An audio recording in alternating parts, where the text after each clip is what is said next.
Okay, so for a while, I seriously thought that Subject X was Skuld. I think a lot of us did, and a lot of us still do. And I mean, it just makes sense, doesn't it? You know, she's from the land of fairy tales, she's around age 15, there are 4 friends and a key, and the whole may my heart be my guiding key thing, these all make sense. That is, until the Kingdom Hearts Union Cross finale when I saw this. This being what looks like an image of Xehanort's mother passing off her child to a hooded stranger. Now, what I want to take note of is not the perhaps questionable decision making, you know, like handing off your baby to a mysterious figure, but rather the mother herself. I mean, come on, just look at her. Now, I don't actually think this is Skuld, of course. However, the dark blue hair and other physical resemblances are just a little too uncanny for me. And the more that I think about it, the more it makes sense that Skuld would have had to stay behind to rebuild the fallen Daybreak Town into Scala ad Caelum with Ephemer. I mean, how else is he gonna repopulate the new world? What I'm essentially saying is, I think this woman is a descendant of perhaps Skuld and Ephemer. But if Skuld stayed behind, that begs the question, who the fuck is Subject X?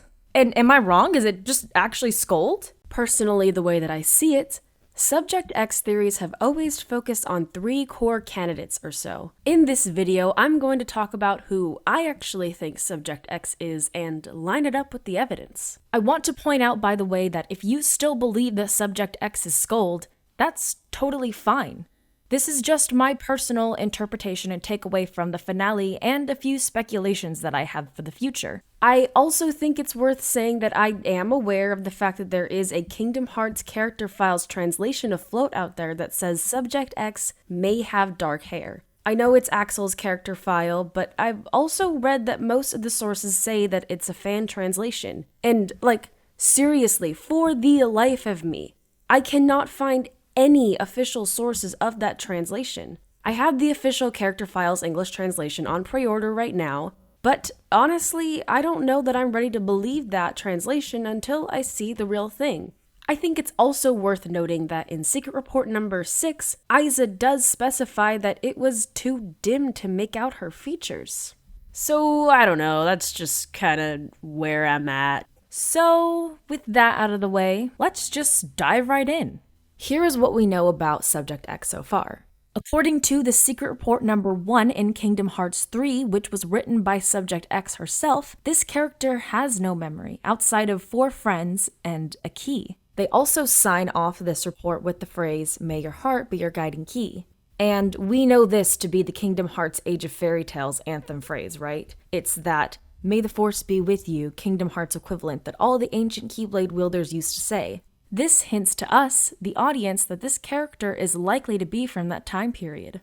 Secret Reports 3 and 4 are from Xehanort, or Terranort, and they are basically his observations of Subject X, and they give us a bit more information. In number 3, he confirms that Subject X is a female and around 15 years old. He also notes that she's concerned about which world she's from, confirming that she does have knowledge of other worlds and has likely traversed them. In number 4, Xehanort continues and talks about how she seems to be from a bygone world, like one out of fairy tales, as well as catching on to the fact that she likely time traveled from another timeline. In report number 4, we also learned that Subject X has been released and is missing. So, just to review, Subject X is 15 or so, a girl, from the age of fairy tales, likely time traveled, and only remembers 4 friends and a key. She also knows that phrase, "May my heart be my guiding key," and says it frequently. So, looking at our first candidate, Skuld, this all seems to fit until you remember this. So, for the sake of argument, I'm just gonna bench Skuld. You know what I mean? Best girl is gonna stay over there. So, with that out of the way, let's look at our second possibility for Subject X. Candidate number 2, Master Ava. I actually find this theory a little bit tempting now that we have this in our way. What if Lushu actually sent Ava off to the future to be Subject X? It would be highly ironic for Ava, the manifestation of greed when it comes to the 7 deadly sins theory, to be taken in by a researcher who's ruled by their avarice. A researcher that was just a little bit too greedy and let their test subject get away. What's more, Subject X in the secret report number 1 mentioned that she does not know who or what she is. Given that Ava has become a vessel for one of the 7 deadly darknesses, this would make sense. In this battle between human and inhuman, as the Master of Masters puts it, she wouldn't really be fully human anymore, would she? However, here is where things begin to no longer add up. In secret report number 1, Subject X recounts that a man with an eye patch comes to take her away. This, of course, has to be none other than Lushu. Meaning, if we follow that line of logic, Lushu should be somewhat aware of Subject X's whereabouts, right?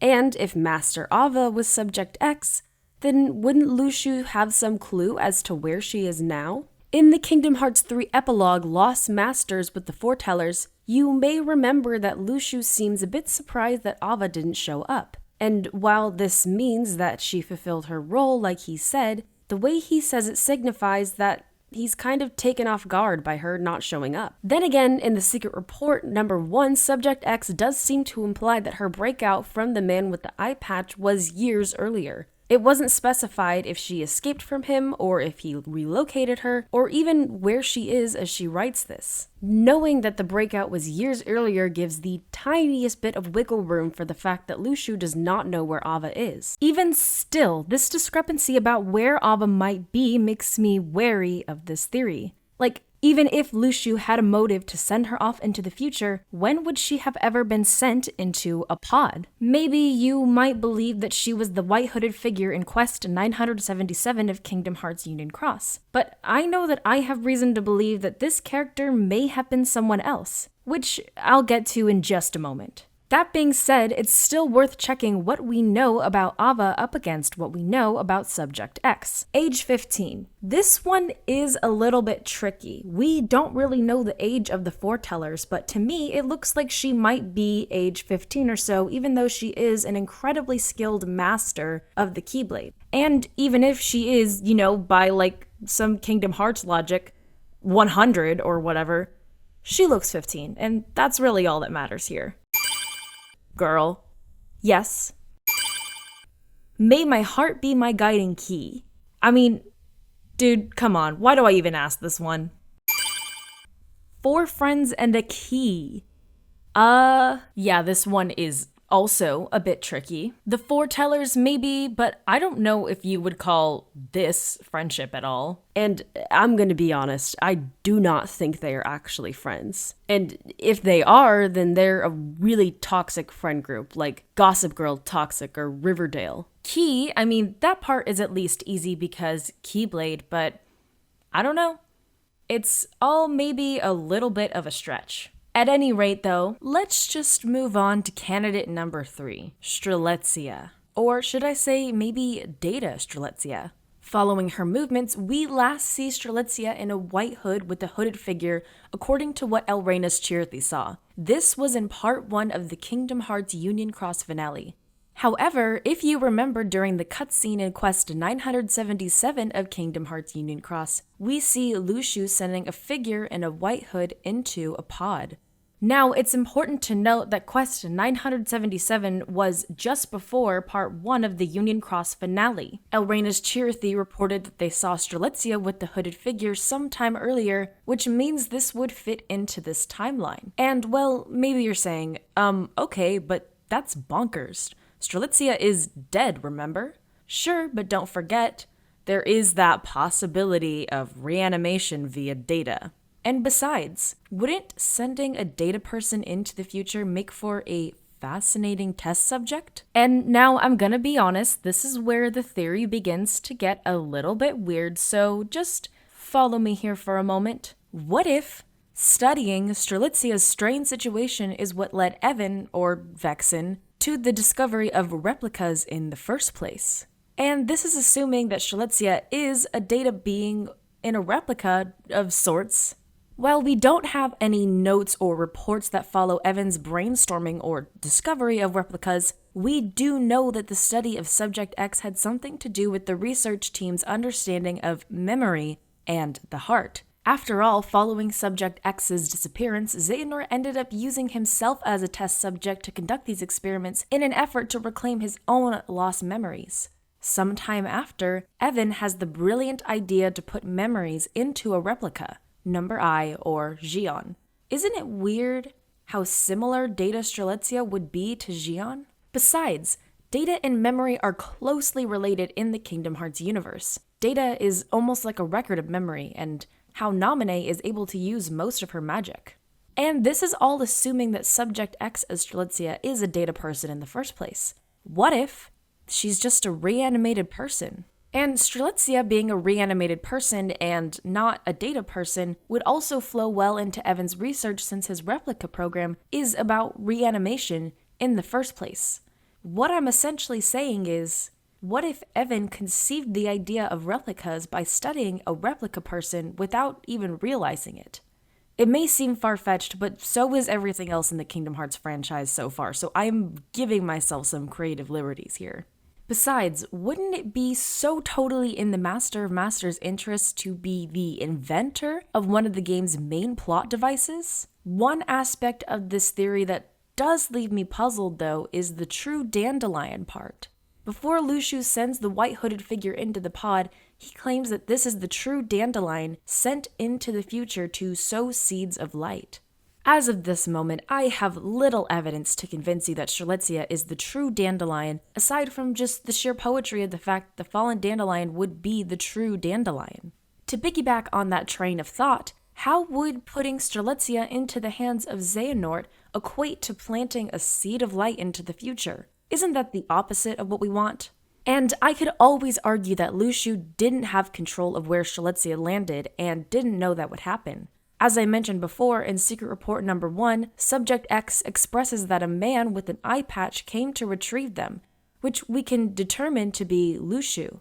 This would mean that Lushu would have come back for Strelitzia anyways upon learning about her whereabouts, or simply that her being a part of the human experimentation is all a part of the plan. At any rate, the most intriguing part of this theory for me isn't what sort of research Strelitzia Subject X would have led to, it's simply the fact that Union Cross gave us so many dots to connect. Again, the white hooded figure being sent into a pod, Strelitzia being spotted in a white hood alongside a figure in a dark hood, and then never once hearing again about where Strelitzia might be in part 2 of the Union Cross finale. It reads as a message to me. Strelitzia is returning to play a much larger role. Just in the future, though. So let's hop out of this rabbit hole that we're knee-deep in and test what we know about Strelitzia against Subject X. 15 years old, sure. Girl, yes. May my heart be my guiding key. I'd be really shocked if she didn't know about this. 4 friends. Yeah, I don't know about all that. She's super duper shy, she never even talked to the player, doesn't have a lot of friends. Okay, so I'm gonna play devil's advocate for a quick sec. Maybe 4 friends is really literal. As in to say, she literally only has 4 friends. So, Elrena, acquaintance, okay, whatever. Laurium, friend, brother, sure. Chirithy is everyone's friend, yes. And, player. Sure. Why not that? And of course, a key. Well, Keyblade. So, there you go. Does it fit perfectly? No. Well, to finish this video off, you came here for an answer, and I gave you none of that. But, if I had to bet good money, my bet would be going on Strelitzia. Ultimately, it just doesn't make sense to me that Skuld wouldn't stay behind to help Ephemer rebuild and repopulate Scala ad Caelum, especially when we see this. Furthermore, Strelitzia is bound to play a much larger role in the games to come. With so much weight put on this character for the future, it makes sense that almost half of the Kingdom Hearts 3 secret reports would be about her. So what do you think? Is it any of these characters? Is it none of them? Is it someone totally new? Or am I totally wrong and it's actually Skuld? Let me know what you think in the comments down below. If you made it to the very end, thank you so much for watching this very first Kingdom Hearts theory video essay of mine. I've been wanting to do one of these forever and I finally did it. Subscribe to see more Kingdom Hearts videos later on or to see just more gaming content from me and my other friends. Thanks again for watching and I'll see you next time on Joysticks.